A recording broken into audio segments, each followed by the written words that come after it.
তোমরা যারা উচ্চ মাধ্যমিক 2025 সালে ফাইনাল পরীক্ষা দেবে তোমাদের জন্য আজকের এই ভিডিও ক্লাসটিতে আমি তোমাদের ক্রন্দনরতা জননীর পাশে এই কবিতা থেকে 5 মার্কের প্রশ্নের উত্তর, 4টি প্রশ্নের উত্তর আজকের এই ভিডিও ক্লাসটিতে দেখাবো। মনে রাখবে এই ক্রন্দনরতা জননীর পাশে কবিতাটি কিন্তু মৃদুল দাশগুপ্তের লেখা এবং আমি যে তোমাদের 4টি প্রশ্নের উত্তর দেখাবো সেই প্রশ্নটা কিন্তু উচ্চ মাধ্যমিক 2025 সালের টেস্ট অফ ফাইনাল পরীক্ষার জন্য। কিন্তু একটা কথা মনে রাখো যে এর আগের ভিডিও ক্লাসটিতে আমি তোমাদের এই ক্রন্দনরতা জননীর পাশে কবিতা থেকে 5 মার্কের 4টি প্রশ্নের সাজেশন দেখিয়েছিলাম। তোমরা যারা এর আগের ভিডিও ক্লাসটি এখনো দেখোনি, এই ভিডিও ডেসক্রিপশনে দেখো লিংক দেওয়া আছে, সেখান থেকে দেখে নেবে। আরেকটা কথা মনে রাখো, যে 4টি প্রশ্নের উত্তর আমি তোমাদের আজকে দেখাবো সেই 4টি প্রশ্নের উত্তর আজকেই আমি আমার ছাত্রছাত্রীকে লিখে দিলাম, তাদের খাতা থেকেই আমি তোমাদের নোটসটি কিন্তু দেখাবো। এই কবিতা থেকে প্রথম কোশ্চেন তোমরা স্ক্রিনে দেখতে পাচ্ছ এবং আমি সাজেশনে দেখিয়েছিলাম। প্রথমে এই প্রশ্নটা ভালো করে পড়বে। আমি তা পারি না, কে কি পারেন না, যা পারি কেবল, কে কি পারেন তা কবিতা অবলম্বনে লেখো।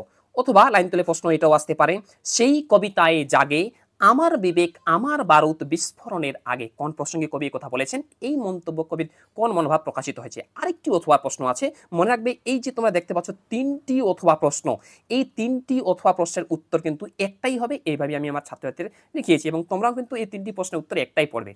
অথবা 3 নম্বর কোশ্চেনটি আছে, ক্রন্দনজনের পাশে কবিতায় কবির প্রতিবাদী মনোভাব কিভাবে প্রকাশ পেয়েছে তা লেখো। দেখো একদম পয়েন্ট করে উত্তর এবং সহজ ভাষায় উত্তর আমি তোমাদের দেখাচ্ছি। উত্তরটি লিখবে, ক্রন্দনরতা জনের পাশে কবিতায় কবি মৃদুল দাশগুপ্তের সমাজ সচেতনতার পরিচয় পাওয়া যায়।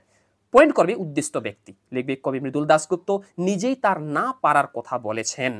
তারপরে পয়েন্ট করবে কবি যা পারেন না, লিখবে কবি তার চোখের সামনে নিহত ভাইয়ের শবদেহ এবং জঙ্গলে উদ্ধার হওয়া নিখোঁজ মেয়ের ছিন্ন ভিন্ন দেহ দেখেন। কবি এই চরম অবক্ষয়ের দিনে চুপ থাকতে পারেন না। নিহত ভাইয়ের শবদেহ দেখে বিবেকবান কবি রাগে গর্জে উঠতে চেয়েছেন। যে মেয়ে নিখোঁজ ছিন্ন ভিন্ন অবস্থায় জঙ্গলে তাকে পেয়ে কবি আকাশের দিকে তাকিয়ে বিধির বিচার চাইতে পারেন না। তারপর পয়েন্ট করবে কবি যা পারেন, এই পয়েন্টের সঙ্গে লিখবে সমাজের প্রতি দায়বদ্ধ সহানুভূতিশীল কবি অত্যাচারী শাসকদের আনুগত্য বর্জন করতে চান। নিজের মানবিকতা, সামাজিক দায়বদ্ধতা এবং মূল্যবোধকে জাগিয়ে রাখতে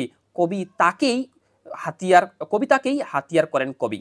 তিনি প্রতিবাদী কবিতার মাধ্যমে নিজের বিবেককে জাগিয়ে রাখেন আর এভাবেই কবি কবিতাকে প্রতিবাদের অস্ত্র করে তোলেন। কবি হিসাবে তিনি এটাই করতে পারেন। তারপর একটু পেরা করবে, পেরা করে লিখবে কবির হৃদয়ের ক্রোধ আগুনের মতো জ্বলে ওঠে। প্রতিবাদী কলমে মানুষের হৃদয়ে তিনি বারুদকে অবিচালিত করেন, জাগ্রত করেন বিবেকবাদকে। কবি জানেন বিস্ফোরণ ছাড়া প্রতিবাদ সম্ভব নয়। কবি তার বিবেককে বারুদের সঙ্গে তুলনা করেছেন আর সেই বিবেকের বিস্ফোরণ ঘটিয়ে এই কবিতায় জাগিয়ে রাখতে চেয়েছেন। কবি হিসাবে তিনি এটাই করতে পারেন। কবির এই বিস্ফোরণের ঘটনার মাধ্যমে প্রতিবাদী মনোভাব প্রকাশিত হয়েছে। নেক্সট 2 নম্বর কোশ্চিন, নিহত ভাইয়ের শবদেহ দেখে নাই যদি হয় ক্রোধ। নিহত ভাই বলতে কাকে বোঝানো হয়েছে? নিহত ভাইয়ের শবদেহ দেখে ক্রোধের জন্ম না হলে কি হবে? কবির এই ক্রোধের কারণ কি? অথবা একটা প্রশ্ন আছে, লাইন তালে কোশ্চিন, কেন ভালোবাসা, কেন বা সমাজ, কিসের মূল্যবোধ, কোন প্রসঙ্গে কবি কথা বলেছেন? এই উক্তির মাধ্যমে কবির কোন মনোভাব প্রকাশিত হয়েছে? এই 2টি প্রশ্নের উত্তর কিন্তু একটাই হবে, ঠিক আছে? উত্তরটি কিভাবে লিখবে? কবি মৃদুল দাশগুপ্ত রচিত ক্রন্দনরতা জনের পাশে কবিতায় আলোচ্য উক্তিটির বক্তা কবি নিজেই দুঃখী মানুষের প্রতি তার সমবেদনা প্রকাশ করেছেন। তারপরে পয়েন্ট করবে প্রসঙ্গ, লিখবে নিহত ভাইয়ের শবদেহ কবি যখন সচক্ষে দেখেন তখন কবি আলোচ্য মন্তব্যটি করেন। তারপরে পয়েন্ট করবে নিহত ভাই ও কবির ক্রোধের কারণ, লিখবে নিহত ভাই বলতে কবি পশ্চিমবঙ্গের সিঙ্গুর আন্দোলনে শহীদ হওয়া মানুষদেরকে বুঝিয়েছেন। সেই নিহত ভাইয়ের শবদেহ দেখে কবির মনে ক্রোধের জন্ম হয়। নেক্সট পয়েন্ট করবে ক্রোধের জন্ম না হলে যা হবে, লিখবে নিহত ভাইয়ের শবদেহ দেখে কবির মনে ক্রোধের জন্ম না হলে ভালোবাসা, সমাজ, মূল্যবোধ সব অর্থহীন হয়ে যাবে। যদি ভিডিওটি ভালো লাগে ভিডিওটি লাইক করো এবং চ্যানেলে নতুন হলে এরকম নিয়মিত প্রতিদিন প্রশ্ন উত্তর পাওয়ার জন্য আমার চ্যানেল সাবস্ক্রাইব করো এবং পাশের বেল আইকনটি প্রেস করে অল বাটনটি ক্লিক করে দাও। তারপরে পয়েন্ট করবে তাৎপর্য বিশ্লেষণ, লিখবে কবির মনে হয়েছে এই দুঃসময়ে ক্রন্দনরতা জনের পাশে সর্বশক্তি দিয়ে দাঁড়ানো উচিত। মনের মধ্যে যদি দেশমায়ের প্রতি ভালোবাসা থাকে, সামাজিক চেতনা থাকে, মূল্যবোধের অস্তিত্ব থাকে, তবে ক্রোধ আর প্রতিবাদেই একমাত্র অস্ত্র হওয়া উচিত। এইভাবে কবি তৈরি করে নেন তার নিজস্ব কবি ধর্ম, যেখানে কবিতাই হয়ে ওঠে প্রতিবাদে জাগ্রত বিবেকের আত্মপ্রকাশ। বাস্তব থেকে মুখ ফিরিয়ে থাকা নয়, এমনকি বাস্তবকে নিজের মতো করে ব্যাখ্যা করাও নয়, পরিবর্তে সংকটের মধ্য দিয়ে দাঁড়িয়ে তার মোকাবেলা করা কবির প্রতিক্রিয়ার এই ধর্মই স্পষ্ট হয়। তারপরে লিখবে সামাজিক দায়বদ্ধতা থেকে আন্তরিক ভালোবাসার টান থেকে কবি নিহত ভাইয়ের পাশে দাঁড়াতে চান এবং সেই নিহত ভাইয়ের শব্দেহ দেখে কবির মনে ক্রোধের সঞ্চার হয়। তাই কবি এই কবিতায় বলেন, এবার লাইন তুলে একটা কোটেশন দিয়ে দেবে ওই লাইনটা, নিহত ভাইয়ের শব্দেহ দেখে নাই যদি হয় ক্রোধ, কেন ভালোবাসা, কেন বা সমাজ, কিসের মূল্যবোধ।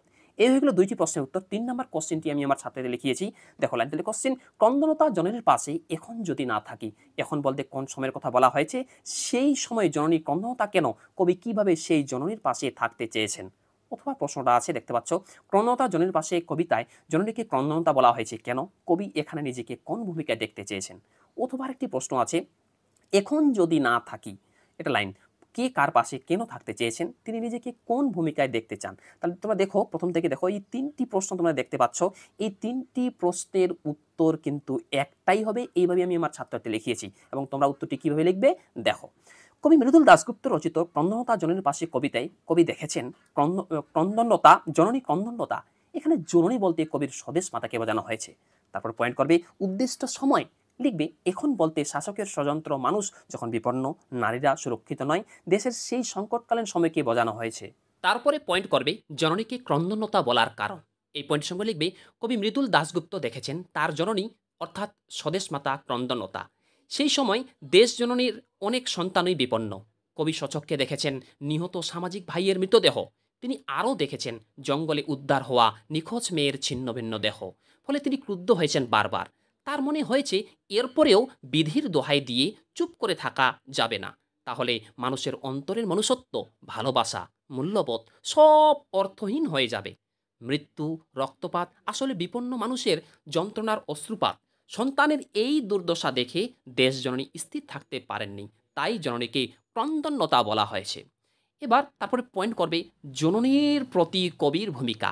উত্তরটি লিখবে কবি ক্রন্দনতা জননীর পাশে ক্রোধ আর প্রতিবাদ নিয়ে দাঁড়াতে চান, কিন্তু তিনি একা বিদ্রোহ করতে পারেন না জেনে কবিতায় কবিতায় শব্দের শক্তি দিয়ে মানুষের মনে বিস্ফোরণ ঘটাতে চান।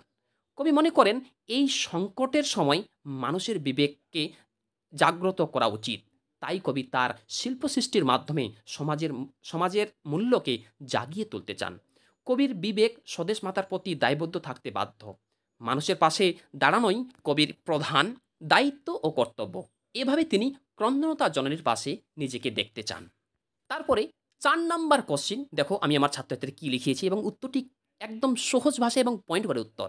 প্রশ্নটি স্ক্রিনে দেখতে পাচ্ছ, লেখা আছে আমি কি তাকাবো আকাশের দিকে বিধির বিচার চেয়ে। এটা লাইন। প্রশ্ন হচ্ছে বক্তা কে, কোন প্রসঙ্গে তিনি কথা বলেছেন, এই উক্তির মাধ্যমে কবির কোন মনোভাব প্রকাশিত হয়েছে। উত্তরটি কিভাবে লিখবে, কবি মৃদুল দাশগুপ্ত রচিত ক্রন্দনতা জননীর পাশে কবিতায় উল্লেখিত আলোচ্য উক্তিটির বক্তা হলেন কবি নিজেই। পয়েন্ট করবে প্রসঙ্গ, লিখবে কবির জননী অর্থাৎ স্বদেশভূমি ক্রন্দনতা। কবি সেই জননীর অনেক অস্থিরতার চিত্র সচক্ষে দেখেন। তিনি জঙ্গলে উদ্ধার হওয়া নিখোঁজ মেয়ের ছিন্ন ভিন্ন দেহ লক্ষ্য করেন। তিনি মনে করেন এই নিখোঁজ মেয়ের দেহ নিয়ে তিনি আকাশের দিকে তাকিয়ে বিধির বিচার চাইতে পারেন না। এই প্রসঙ্গে তিনি আলোচ্য মন্তব্যটি করেছেন। দেখো তারপরে পয়েন্টটি কি করবে, কবির মন্তব্যের তাৎপর্য। লিখবে কি, আলোচ্য কবিতায় কবি সমাজ সচেতনতার উজ্জ্বল স্বাক্ষর রেখেছেন। চারপাশের অসঙ্গতি আর অন্যায়ের প্রেক্ষিতে তিনি ক্রন্দনতা জননীর পাশে দাঁড়াতে চান। শাসকের হাতে সহনাগরিক ভাইয়ের মৃত্যু তার মনে ক্রোধের জন্ম দেয়। জঙ্গলে পাওয়া নিখোঁজ মেয়ের ছিন্নভিন্ন দেহ তার প্রতিবাদী বিবেককে এই কবিতার মধ্য দিয়ে জাগিয়ে তোলে। একটা কথা তার আগে উত্তরটি দেখানোর আগে আরেকটা কথা বলে দিই, আমি কিন্তু উচ্চ মাধ্যমিকের গল্প, কবিতা, নাটক, ভারতীয় গল্প, ভাষা, সাহিত্য, ইতিহাস সব কিছুই আমার ইউটিউব চ্যানেলে কিছু কিছু আপলোড করেছি এবং সামনেতে আপলোড করব। ওই প্রশ্ন উত্তরগুলো আপলোড করব যেগুলি আমি আমার ছাত্রছাত্রীদের লেখাবো। ঠিক আছে, আমি আমার ছাত্র যেগুলো লেখাবো সেগুলো আপলোড করবো। আমি কিছু কিছু আপলোড করেছি। তোমরা যারা চ্যানেলে নতুন, এর আগে ভিডিওটি তোমরা দেখোনি, চ্যানেলে গিয়ে প্লেলিস্ট থেকে প্রত্যেকটা কোশ্চিন, MCQ, SCQ, 5 মার্কের কোশ্চিন, সাজেশন সব কিছু দেখে নেবে। ঠিক আছে, তারপর দেখো মধ্য দিয়ে জাগিয়ে তোলে। এভাবেই তিনি নিজের দায়বদ্ধতা, মানুষের প্রতি ভালোবাসা এবং মূল্যবোধ প্রকাশ করেন। নিখোঁজ মেয়ের মৃত্যু দেখে কবির মনে হয়েছে আকাশের দিকে তাকিয়ে বিধির বিচার চাওয়া একেবারেই অর্থহীন। এই বিপন্নতার সময় প্রতিবাদকে প্রতিষ্ঠা করতে এই কবিতাই কবির একমাত্র অস্ত্র। এই কবিতার মাধ্যমে নিজের বিক্ষোভ ও প্রতিবাদকে মানুষের কাছে পৌঁছে দিতে চেয়েছেন তিনি। কবির দায়বদ্ধতার যে ছবি তিনি তৈরি করেছেন, কবি তাকে করে তুলেছেন বিবেকের বাহক, যা শোষকের বিরুদ্ধে শিল্পসত্তার চিরকালীন ইঙ্গিত বহন করে। এরকম ধরনের অধ্যায় ভিত্তিক এমসিকিউ, এসএকিউ, 5 মার্কের প্রশ্ন উত্তর, ওই উত্তরগুলি যেগুলি আমি আমার ছাত্রছাত্রী লেখাই, সেগুলি তোমরা যদি পেতে চাও অবশ্যই আমার ইউটিউব চ্যানেল সাবস্ক্রাইব করো এবং পাশের বেল আইকনটি প্রেস করে অল বাটনটি ক্লিক করে দাও।